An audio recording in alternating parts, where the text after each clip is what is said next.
Okay, Short Issues Podcast. We are here again with another person running for public office in Maryland. This is a gubernatorial candidate called Ashwani Jain. How you doing, Ashwani? Hello, hello, Brian. Good to be here. I appreciate the opportunity. Good. Could you introduce yourself, your who, what, where, when, why you're running for Maryland for us real quick?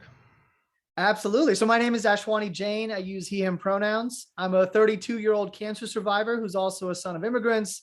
I'm a product of Maryland public schools. I've worked in the public, private, and nonprofit sectors, as well as served in the Obama White House and in two federal agencies. And I'm running for Maryland governor to make our politics more inclusive and accessible. Okay, what was your experience in the White House? What departments did you work in? Yeah, so I had a couple of different roles. I started off on the campaign, so actually was a student director for the state of Maryland, organizing every college and university in support of getting him elected in the first place. I also helped manage the political appointee process in the Obama White House. There was an office called Presidential Personnel. I worked on affordable healthcare issues when I was at the U.S. Department of Health and Human Services as one of the directors of the Affordable Care Act. I also worked on affordable housing issues at the U.S. Department of Housing and Urban Development when I was one of their White House liaisons. And then I ended the administration working as then Vice President Biden's Director of Outreach for a program called the Cancer Moonshot to help get the NIH and the FDA billions in additional revenue. And that program actually just saw the White House just relaunched it, I think about a week ago. Yes, I saw that in your social media. So that's been relaunched is the new announcement. Yeah. So they just relaunched it, I think, last week officially. Okay, cool. Let's. I'll stop there with the identity politics. Cheryl Kagan has done a very thorough interview about your pets and your favorite book and the time you bumped your head when you were a kid and all that. So anyone who wants to know more about that stuff can look at Cheryl Kagan's YouTube page. It's a pretty good interview. But we're here because we're social democrats and we're big policy people around here. We like getting into the meat of the issue. Off the bat, can you talk about your money out of politics commitments? What are your policies as far as that goes? Yeah, so for context, this is the idea of anti-corruption. So really figuring out how do we get back to people over money, people over politics, which is a common talking point that you will hear in every election cycle. Almost every candidate talks about it, but I have yet to see it implemented in the way that I think we really need. And so that's why, as a starting point, on my campaign, we've committed to having no fundraisers. Every single event we host is completely free and open to the public and open to the press. And then once the election is over and once I actually get in the office, there's a couple of measures that we're going to put into place, including making sure that I, as governor, lieutenant governor, and anyone that we appoint to run these agencies, they are banned from personally owning a business while in office and personally owning or trading stocks while in office. And then we're also going to impose a 4-year lobbying ban for once we leave office and leave these positions of power. So again, the idea is no one should be profiting off of these positions of power and instead focus on opening up the process, making it genuinely more inclusive and accessible. So then you are making a commitment then to not trade stocks or use the office for your own enrichment or the enrichment of your cabinet at all. Yeah, absolutely. And I'm proud that we made that a priority since I launched last January in 2021. So again, people can hold me accountable and in full transparency, not just saying it, behind the scenes or, in a few interviews, but making it one of the key tenets of my campaign and the way in which my policies are going to be focused. Great. A lot of people can get on board with that. I can't think of any other. Is there another candidate making that type of commitment towards? No, not the way that we have. We're the only campaign that doesn't charge money, doesn't charge residents money to hear them speak or to have a one-on-one. And we're the only candidate to have those anti-corruption measures in place after the election. Okay, cool. So I kind of wanted to have you on here today because I wanted you to make an appeal to Eastern Shore folks. What issues do you think are over here that need to be addressed that you have conjecture that you can do something about? Yeah, I mean, one of the great things about having our mobile offices, which is how we met a couple times, where I'm in a different county every day, consistently and personally, is the fact that I get to have those conversations with residents who honestly tell me all the time, Yes, we care about affordable housing and affordable healthcare and infrastructure and criminal justice reform and climate change. But more than that, we want to know that we're being respected. We're given an actual seat at the table. We're being spoken with and not spoken at. And if we need to make our voice heard when it comes to a policy or budget decision, especially with the governor, we can do that in a very easy way. And so far, that has not been the case. And I think that's why a lot of residents on the Eastern Shore tell me these policies that are being enforced are not being done in an equitable way, or some of these decisions don't make any sense. But we don't know what to do about it. And we're not involved in politics. So I guess we just have to live with it. And that's where I go back to, okay, not only am I going to tell you, we're going to give you a seat at the table, but I'm building my entire operation from day one in a way that's very accessible and very easy for folks to engage in the campaign, in the process of making policies or even enforcing policies. We're the first statewide campaign in the United States that is 100% crowdsourced, 100% volunteer run. And we have residents from every single county, including all the counties on the Eastern Shore, a part of our team to help make the policies that we speak about, to help make every strategy decision, to help make the graphics and the videos and every part of what makes a campaign successful and what can lead into equitable governing once the election is over. Okay, so is there any issues in specific you wanted to talk about that you could alleviate over here, such as, oh, where are you going? Oh, there I am. Such as infrastructure development, energy production, renewable energy, climate infrastructure, stuff like that. Could you go off on that? Yeah, I'm happy to. So I guess why don't we start with climate then? Because obviously that is such an issue where we don't have a lot of time to work on it, and obviously folks on the Eastern Shore, we all face it, but especially on the Eastern Shore, you're seeing it all the time, and it's not only just the right thing to do to focus on climate change, but it is going to help our economy, make it more more sustainable, I would say, and make sure that our communities are more livable.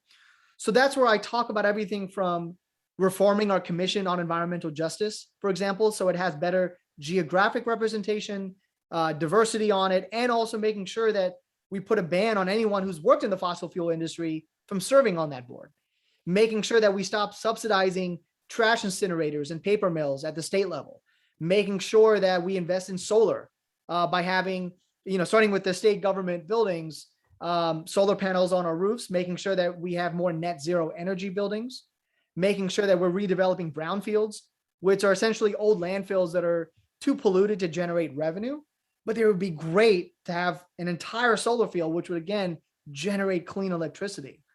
Making sure we're investing in hydropower. Where our campaign is kind of modeling our plan after what they did in Portland, Oregon, where they have these good things called lucid energy pipes, where essentially they install these systems in existing water pipes without replacing them. And as water flows through our towns and our cities, you're able to generate electricity, and it's really cost effective. We talk about, wind farms off the coast of Ocean City. We talk about composting. A lot of folks don't know this, but Maryland has about 20 composting facilities, and about 14 or 15 of them are not even able to process food scraps. That doesn't make any sense. So making sure we have better regulations, making sure, and then two last things I'll say is making sure we have environmental impact studies done for any piece of legislation that comes out of Annapolis that could impact our environment or the infrastructure. Right now, there's not a mandate that every legislation has to go through that. I would mandate it in my administration. And the final part of my climate change proposal, and again, I know this is a lot, but I think unless we tackle these issues in a comprehensive way, we're going to keep running into the same problems over and over again. So the final big piece of my climate change policy memo, is how do we actually protect and invest in the Bay?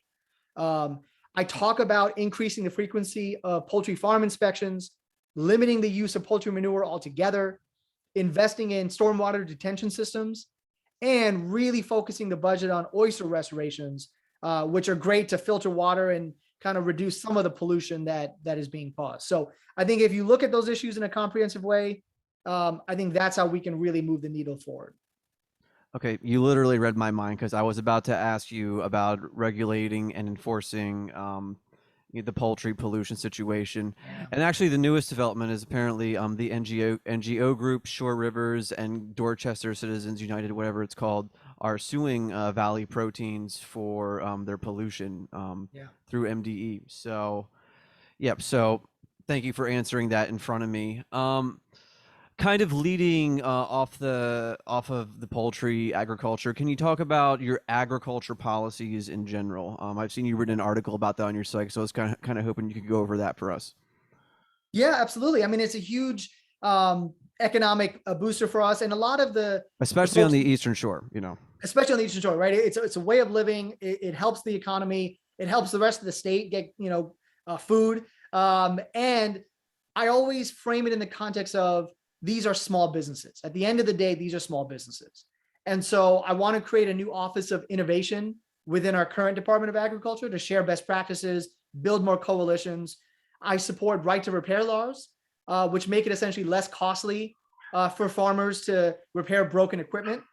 One of my big plans is called the Maryland Now plan, and a part of that is to legalize marijuana.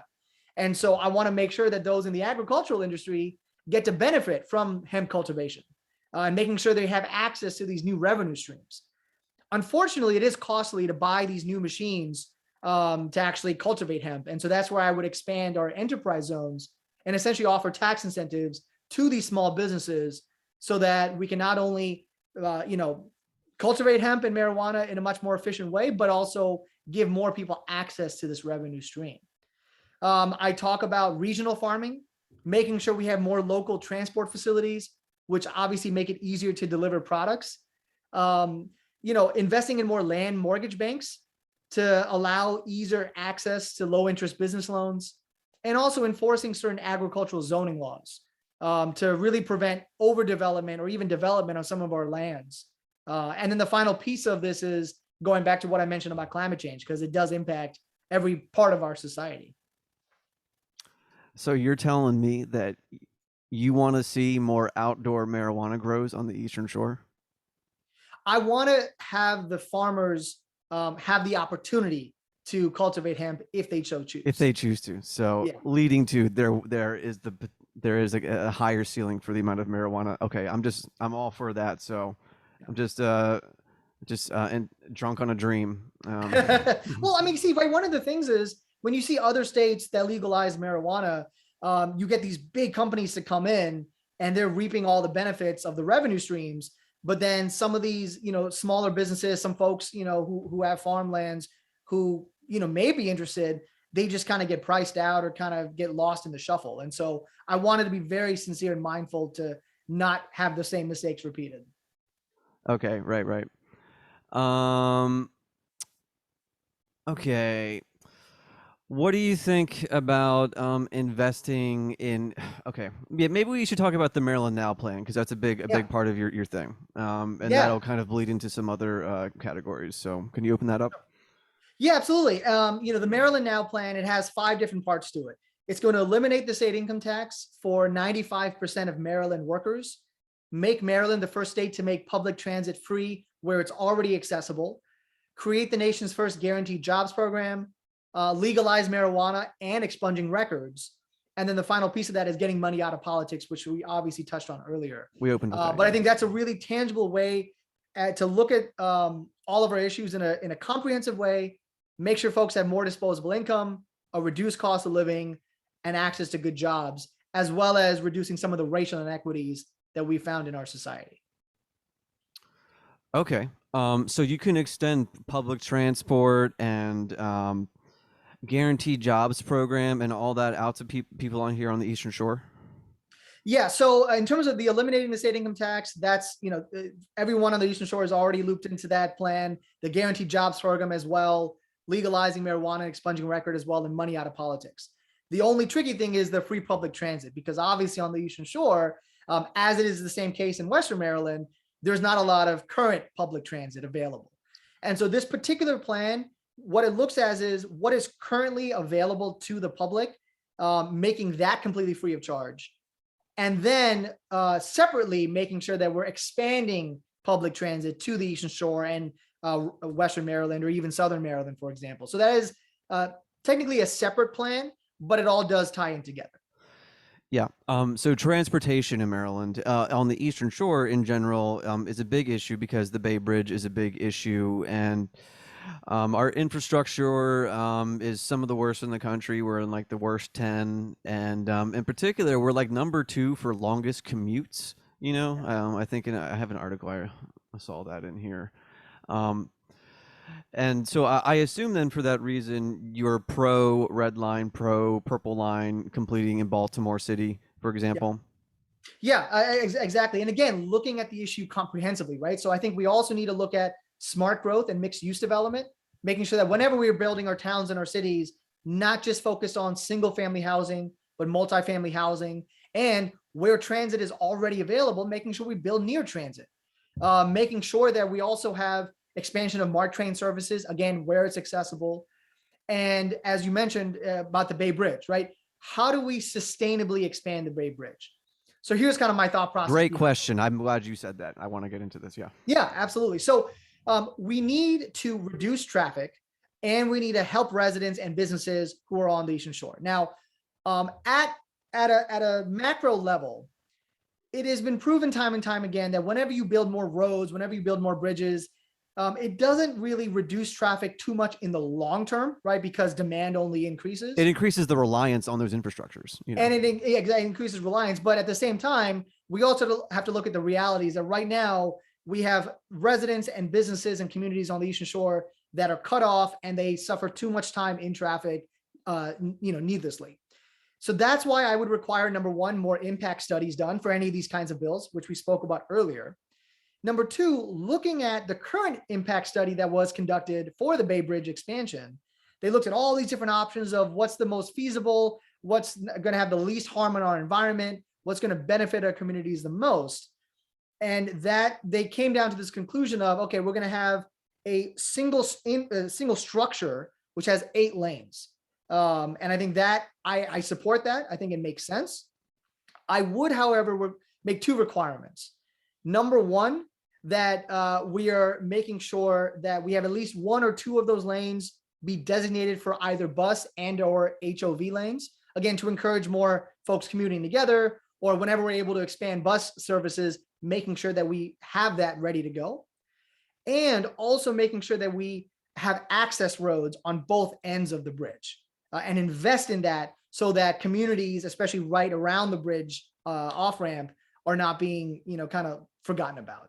And I think a lot of times whenever you talk about these big infrastructure projects, the access road piece is often forgotten about. Yes, sure. So you're saying there's a study out that says there's an 8-lane bridge that's a good idea that you've seen? Yeah, so this is done. I'm forgetting the name of the official organization, but it's under MDOT, and it was conducted by our state government, and they looked at, I don't know, a couple dozen different routes and different alternatives. Yeah, I've seen that. I did. Yeah, it seems like the most popular idea is to have a third span at the existing location. Is that correct from that article? So that was definitely one of the main solutions, but it ended up coming out to the single 8-lane bridge was the one that has the least impact on the environment, the most benefit, the least costly, and the most feasible, at least given what the studies they have found. Oh, really? How would they do an 8-lane bridge? That's interesting. Okay, I'll have to check that out. Yeah. Okay.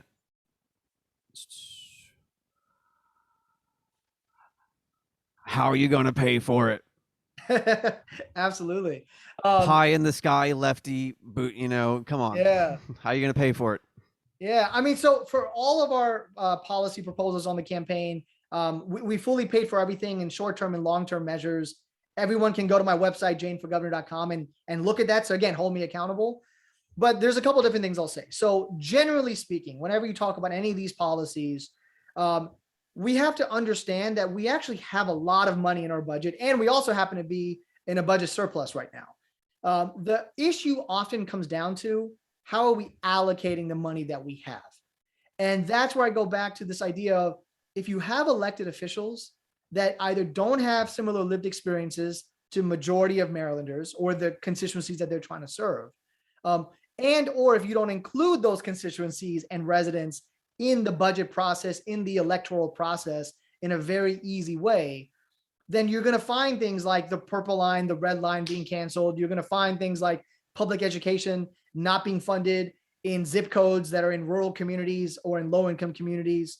You're going to find things like small business support for entrepreneurs only being targeted to a few different counties and not every county where we have entrepreneurs or folks who are, who have mom and pop shops. All these issues, if you look at it comprehensively and if you engage those residents and really understand what they're going through, you're going to be able to use money we already have and allocate it equitably and more sustainably. So that's number one. That's kind of the biggest thing that I'll say. Second thing is, it comes down to how are we making sure more people are able to retire in our state and stay in our state? And how do we allow more people and individuals to move into our state, more businesses to move into our state? That also generates a lot of economic revenue. That's where I talk about my Maryland Now plan. That's where I talk about some of my small business support, the agricultural reforms that I'm talking about. I think that's a great way to keep things affordable and making sure that we kind of expand our economic growth as well. Right. So in terms of, and then, and we can kind yeah. of go into my Maryland Now plan, which has some more specific funding measures, but I think those are kind of the way in which I approach the issues and how we actually fund our decisions. Yeah. Can we crack it back to Maryland Now plan? Eliminate the state income tax for 95% of Maryland workers. Can you explain that a little more thoroughly for us? Who is that going to apply to? Yeah. So if you are a Marylander who works and pays an income tax and you make less than $400,000, you will no longer have to pay a state income tax in my administration. So this is 95% of Maryland workers, about 2.9 million folks. And it's going to save an average Marylander about $2,000 per year. It's going to increase your take-home pay and increase your disposable income. And again, allow more people to retire in our state and more people and businesses to move into our state. Now, again, the question could be, how are you going to pay for it, right? Because we get a lot of money from the state income tax. If you eliminate it, how are you going to make up those revenues? We're going to do that in a couple of different ways. So in the short term, we're going to increase the fossil fuel fee by $15 per ton of CO2, increase it by $5 per ton of CO2 a year. This is based on a bill that was proposed in our Maryland House and in our Maryland Senate. We also already are getting damage done to our climate by the fossil fuel industry, but we're not getting revenues from it. So it's a way to kill two birds with one stone. So is this for like industrial pollution? This type of fee? Industrial pollution, transportation sources as well, making sure that we're moving away from these dirty fuel sources and also generating a lot of revenue at the same time. Mm-hmm. We're also going to legalize marijuana, which will obviously bring in hundreds of millions of dollars in additional revenue. And a big piece of my funding method is, and I'm going to explain it, we're going to increase the sales tax from 6%, which it currently is, to 7.5%. Now, what we have found is majority of Marylanders actually have more money taken out of their pocket from the state income tax than the sales tax. On average, a Marylander pays anywhere from $600 to $800 per year in sales tax, but they pay $2,000 per year in state income tax. So by eliminating the bigger tax, the state income tax altogether, we're going to make sure that more folks have more disposable income, increased take-home pay to pay for whatever they need to. And we're also guaranteeing them good paying jobs. And we're also making sure we're reducing the cost of living and then looking at all the other programs like affordable housing, affordable healthcare, and everything else. So again, it's looking at everything in a comprehensive way, looking outside the box of how do we actually increase our revenues in the short term and also provide sustainable economic recovery in the long term. Mm-hmm. Can you talk about, so you haven't tapped into the increasing the capital gains tax, from what I understand, is that correct?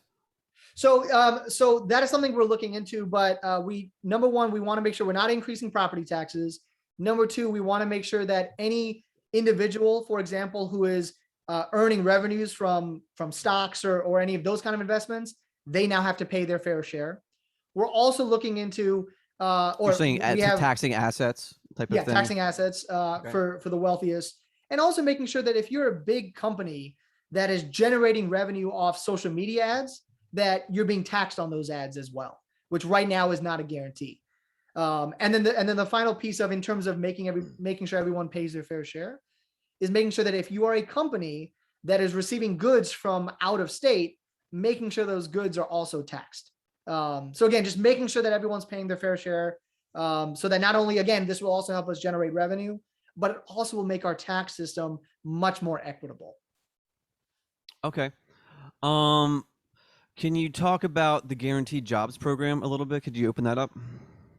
Yeah, so this is a program for anyone who's struggling to find work and is unemployed. So if you're a veteran, an LGBTQ folk, someone from that community, from the disability community, women, new mothers, a lot of folks who experience discrimination in the workplace, or anyone who just, is just struggling. And obviously with COVID, that only expanded. If you are currently unable to find a job, this Guaranteed Jobs program is going to guarantee you a job. We're going to have the state government serve as an employer of last resort. It's not going to compete with jobs in the private sector and the nonprofit sector. It's going to pay more than the $430 weekly unemployment check that people get. And it's going to provide jobs in everything that the state government does. So we're going to kind of expand the role of the state government, allow people to add things to the resume, build up skill sets. If they want to remain in those jobs forever, they can, which obviously is going to provide a great benefit to the rest of Marylanders. But if they also want to transfer to the private sector or the nonprofit sector or some other job, we're going to help them build the skills, make sure they're continuing to be employed, and then partnering with those other organizations so that you actually can transfer that knowledge or the skills you have into those jobs as well. So are you a modern monetary theory guy? You might have to define that for me. Oh, it's a school of Keynesian economic thought.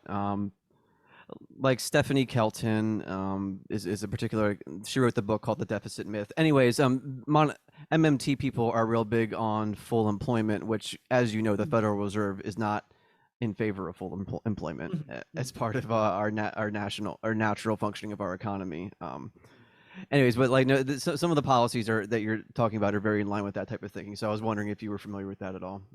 Yeah, well, no, well, thank you for educating me on it. But no, I mean, I don't, and I'm not trying to sound politically or politician-y. I try not to have labels attached to me because I do think I tackle every issue in a very comprehensive and sincere way. And I think you can be really progressive and fiscally responsible and all these other terms at the same time. But with this particular program, yes, the goal is full employment. The goal is making sure we're removing the discrimination that sometimes occurs in the labor force and making sure that for the 200,000 plus Marylanders who are just struggling to get by, struggling to find work, they will no longer have to struggle with this plan.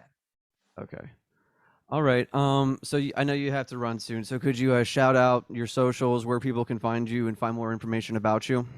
Absolutely. So anyone can go to janeforgovernor.com to hold me accountable. We have about 150 plus policies, fully detailed and made by residents who are going to be impacted by those policies, not by consultants. I also have a lot more about my background, ways to get involved. So definitely check it out. And on Facebook, Twitter, Instagram, TikTok, we're at Jane4Gov. So you can follow me that way. And if anyone wants to have a one-on-one conversation about any of the issues we spoke about today or wants to get involved, we'd definitely love to have you. And you can reach out through my website. Okay. Thanks for being here. Yeah, Brian, I appreciate your time and thanks for all the things you do. No problem. You're the best.